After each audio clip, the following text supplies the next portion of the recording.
Good morning students. Lecture 10 के part 2 में आपका वेलकम। पार्ट फर्स्ट में हमने problems of volume of revolutions को की दो एग्जांपल्स को डिस्कस किया था। अब इसमें लेक्चर 10 के पार्ट 2 में हम अदर दो एग्जांपल्स को डिस्कस करेंगे। तो फर्स्ट और सेकंड एग्जांपल हमने पार्ट 1 में डिस्कस किए थे और पार्ट 2 में आपका example number third. Example third है आपका find the volume of the spindle shaped solid formed by revolving the asteroid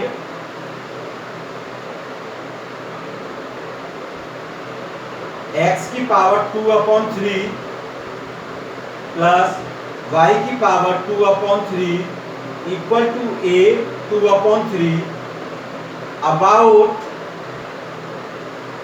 x axis. Solution. तो पहले हम इस क्वेश्चन को समझते हैं कि फाइंड द वॉल्यूम। वॉल्यूम हमको फाइंड आउट करना है। एक स्पिंडल है, शेप्ड सॉलिड है और ये सॉलिड फॉर्म्ड होता है किसके रिवॉल्विंग से? एस्ट्रॉयड। ये एस्ट्रॉयड की इक्वेशन है और ये आपकी कार्टेशियन फॉर्म में गिवन है। तो गिवन दैट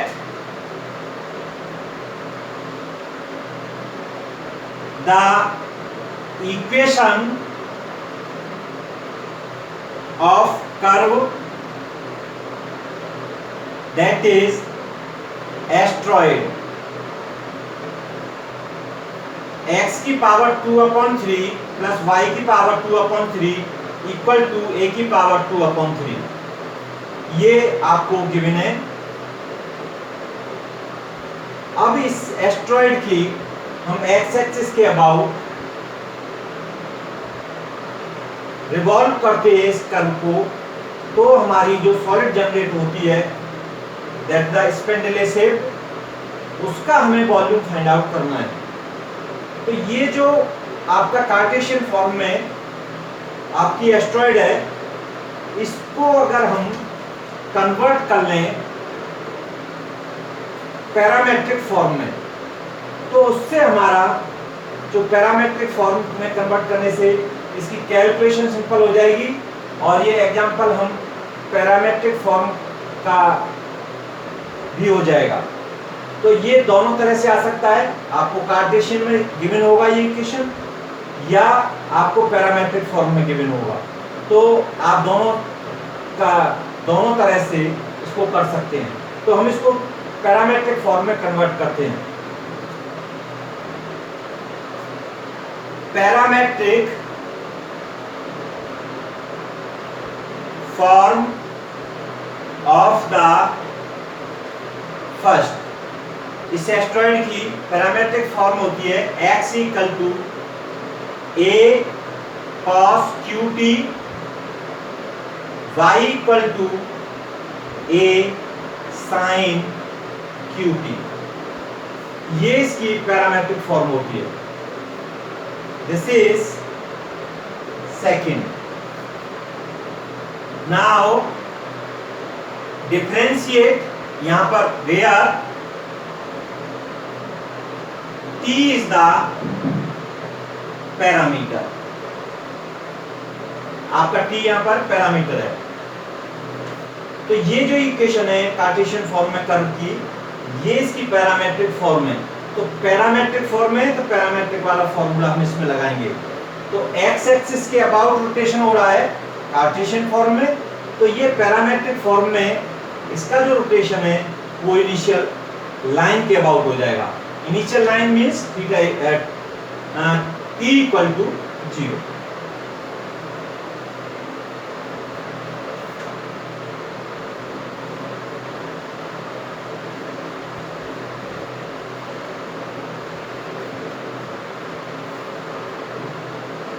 और इस एस्ट्रॉइड की जो फिगर होगी वो इस टाइप से होगी, जैसे the X axis X dash Y and Y dash, जैसे द ओरिजिन, और ये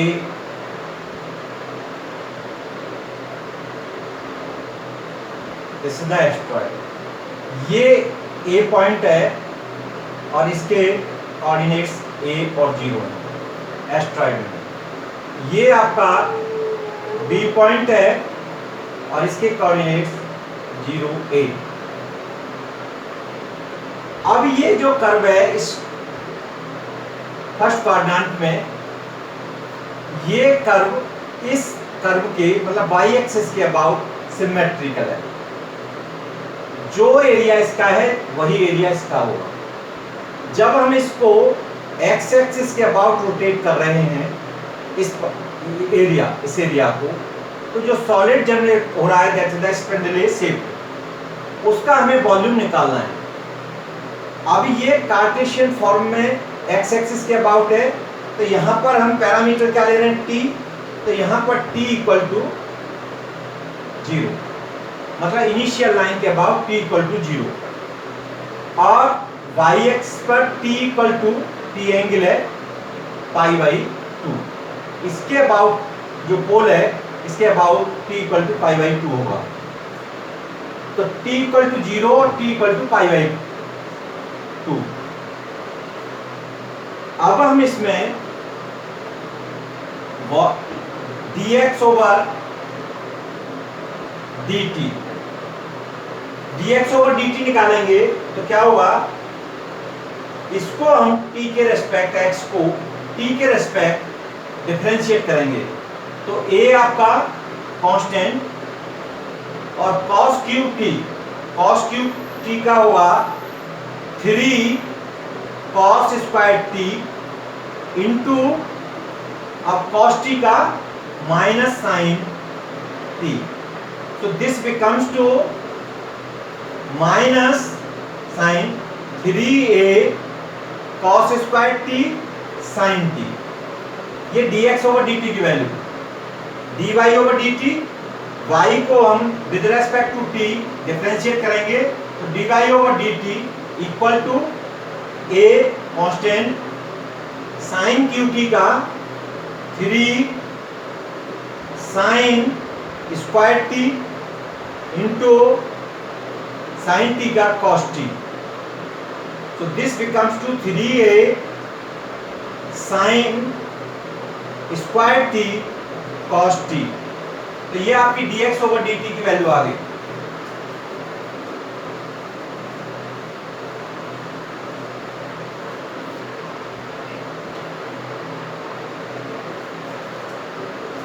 now volume v equal to, अब इसका जब हम इस पार्ट को, इस एरिया को, प्लेन एरिया को रोटेट करते हैं अबाउट एक्स एक्सिस, मतलब इस इनिशियल लाइन के अबाउट, तब वॉल्यूम फाइंड आउट होगा। तो हम इसका निकालेंगे और इसका डबल कर देंगे, तो हमारा वॉल्यूम इस पूरे एरिया का फाइंड आउट हो जाएगा। इस एरिया से जो रोटेशन होगा एक्स एक्सिस के अबाउट, उसका वॉल्यूम फाइंड आउट हो जाएगा। तो 2 डबल होगा, इंटीग्रेशन ये a0 है, integration a to b pi y square dx, this becomes to 2 into, अब चूंकि हम इसको पैरामेट्रिक फॉर्म में निकाल रहे हैं। पैरामेट्रिक में मतलब T1 to T2, इसका यहाँ इस पॉइंट से इस पॉइंट तक, तो यहाँ पर T की वैल्यू 0 है A पॉइंट पर, और B पॉइंट पर आपकी π/2 है, π/2। पाई को हम बाहर ले लेंगे, कांस्टेंट है। अब y की वैल्यू आपकी है a sin QT का होल स्क्वायर इनटू, और इसको लिख सकते हैं dx/dt into dt। So this becomes to 2 pi 0 to π/2 a square sin 6t, और dx/dt है आपका -3a cos square t sin t into dt। So this becomes to 2 pi a square और a, और ये -3 को बाहर ले लेंगे तो ये हो जाएगा -6 पाई a क्यूब 0 to π/2, और ये हुआ आपका sin 6t और sin t sin 7t into cos square t dt।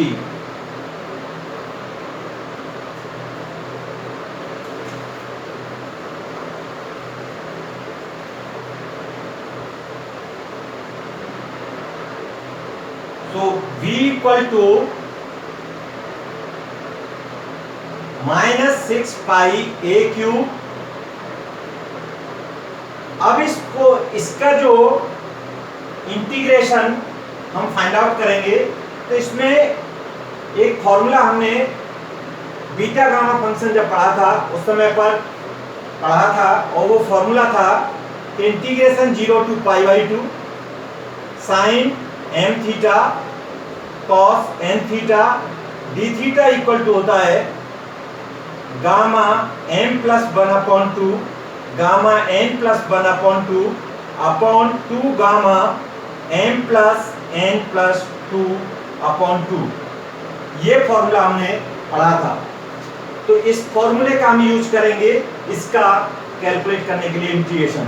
तो ये हो जाएगा m इक्वल टू 7 और n इक्वल टू 2 हम इसमें पुट कर देंगे, तो ये हुआ गामा n प्लस 1, तो gamma 7 plus 1/2 gamma 2 plus 1/2 upon 2 gamma 7 plus 2 plus 2/2।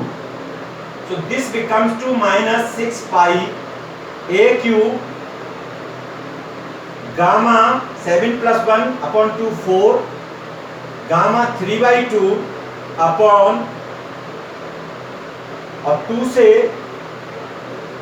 ये कैंसिल हो गया तो यहाँ पर 3, और ये हो गया गामा 11/2।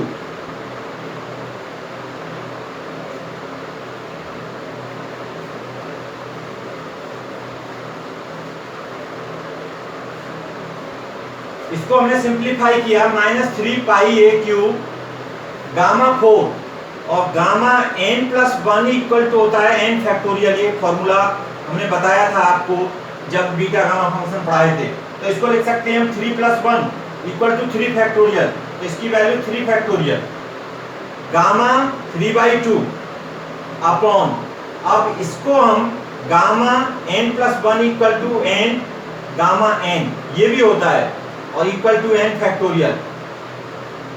तो हमने इसको यूज किया, तो गामा 11/2 को लिख सकते हैं हम 9/2 प्लस 1, तो गामा 9/2 गामा 9/2 को 7/2 plus 1 gamma 7/2 5/2 into 3/2 gamma 3/2।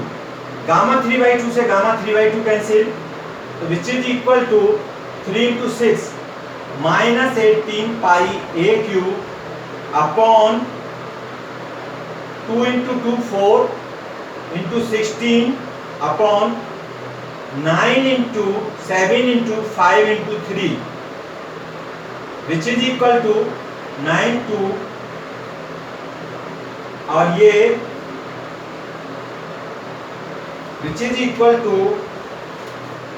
32 pi a cube upon 105 minus, तो वॉल्यूम हमेशा पॉजिटिव में होता है तो नेगेटिव साइन हम नेग्लेक्ट कर देंगे। 10 neglecting negative sign because volume always positive,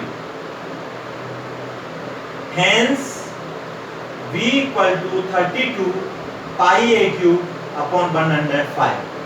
तो ये हमने एक एग्जांपल आपको पैरामेट्रिक फॉर्म में कन्वर्ट करके बताया, पैरामेट्रिक फॉर्म का फॉर्मूला लगा करके बताया। इसके बाद next example 4।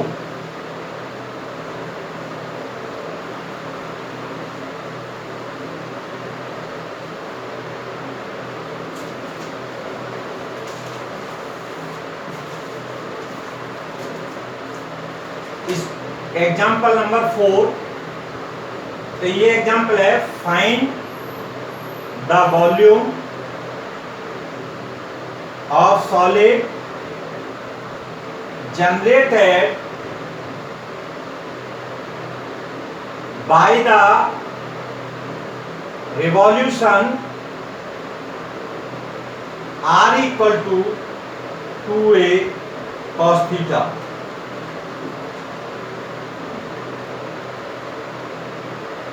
So about initial line, initial line के अबाउट हमें इस कर्व का वॉल्यूम फाइंड आउट करना है। तो solution initial line means that is the X axis, x axis के अबाउट। तो ये जो कर्व आपको गिवन है ये किस फॉर्म में है, ये आपका r equal to 2a cos theta, मतलब r is the function of theta, तो that is the polar form. तो ये पोलर फॉर्म में है और इसमें पोलर फॉर्म का फॉर्मूला लगा करके सॉल्व करेंगे। तो here given that the curve r equal to 2a cos theta, first is in the polar form. First आपका किसमें है, पोलर फॉर्म में। अब पोलर फॉर्म में है और इसकी जो फिगर होगी वो ये सर्कल है, दिस इज द सेंटर। इस पर आपका ये कोई P पॉइंट है, इसके कोऑर्डिनेट्स r और थीटा हैं। ये एंगल थीटा है, ये ओरिजिन है। थीटा यहाँ पर थीटा इक्वल टू 0 और इस पोल पर y एक्सिस पर थीटा इक्वल टू π/2। अब इसको हम रोटेट कर रहे हैं, ये A और ये A, तो यहाँ से यहाँ तक ये 2a, ये आपका A पॉइंट। अब इसको रोटेट कर रहे हैं हम initial line that is theta equal to 0 X axis के अबाउट। तो ये जो पार्ट है ये एरिया, इसको जब हम रोटेट करेंगे तो जो सॉलिड जनरेट हो रहा है उसका हमें वॉल्यूम फाइंड आउट करना है। तो उसका वॉल्यूम हम फाइंड आउट करेंगे, क्योंकि ये पोलर फॉर्म में है तो इसका पोलर फॉर्म का फॉर्मूला लगेगा। तो पोलर फॉर्म में volume is given by v equal to 2/3। अब इस पॉइंट से इस पॉइंट तक कर्व का ये 2 पॉइंट्स हैं, इन पर ये P पॉइंट है r थीटा, तो यहाँ पर थीटा इक्वल टू 0 है और यहाँ पर थीटा इक्वल टू π/2 है। तो जो थीटा की जो लिमिट होगी वो 0 टू π/2 होगी। इस जो आपका प्लेन एरिया है, इस प्लेन एरिया का इस एक्स एक्सिस के अबाउट रोटेशन कर रहे हैं, तब हमें जो वॉल्यूम जनरेट हो रहा है उसका हमें वॉल्यूम कैलकुलेट करना सॉलिड का। तो 0 टू π/2 मतलब यहाँ से यहाँ थीटा इक्वल टू 0, ये π/2 हो गया। अब इसमें 2/3 पाई r³ sign theta d theta, ये फॉर्मूला होगा। तो 2/3 0 टू, ये पाई हमने बाहर ले लिया, π/2 r इक्वल टू क्या है 2a cos थीटा। तो r की जगह हमने रखा 2a cos थीटा का whole cube and d theta sine theta d theta.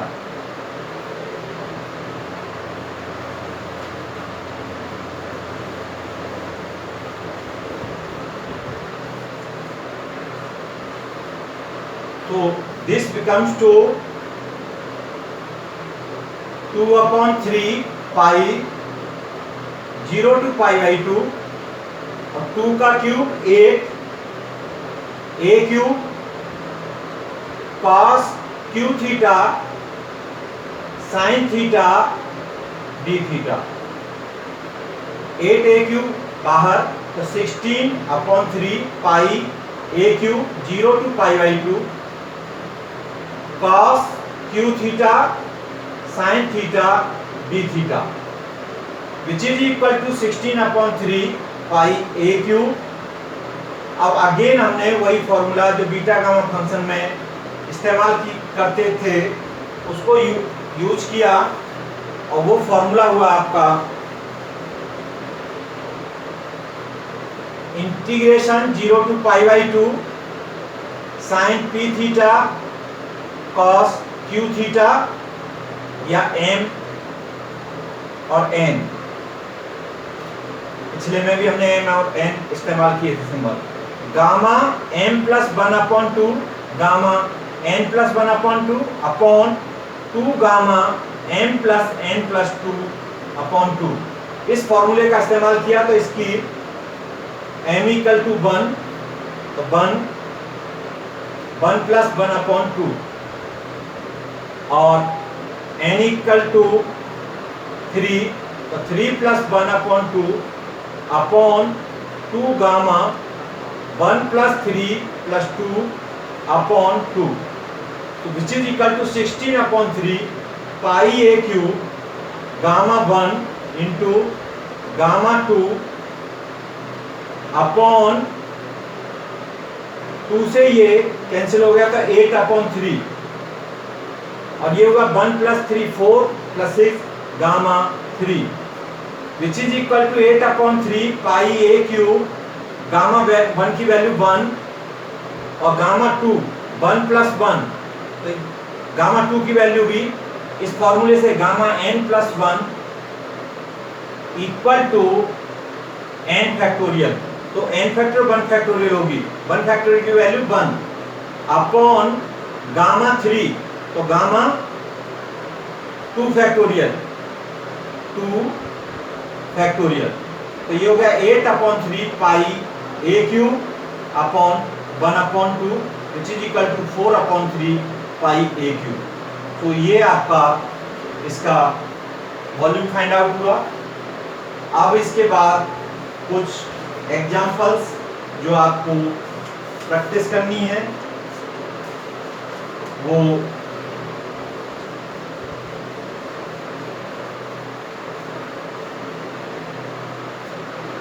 इस लेक्चर में हमने 4 क्वेश्चंस डिस्कस कर दिए।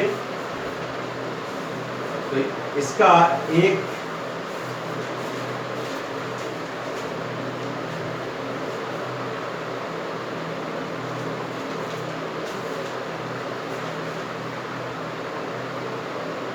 practices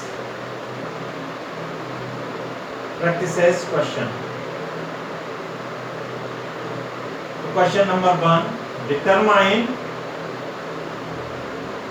the volume of the solid generated by revolving the plane area bounded by the parabola y square equal to 4x and line x equal to 4 about the line x equal to 4. इसका volume हमें find out करना है. Second, find the volume generated when the plane area bounded by the parabola y plus x square plus 3x minus 6 equal to 0 and the line x plus y equal to 3 is revolved about the line. इन दोनों questions की practice करना. यहाँ पर आपका lecture number 10 का second part और ये lecture 10 complete हुआ. Thank you very much. यहाँ पर आपकी यूनिट फर्स्ट कंप्लीट हो गई. Thank you.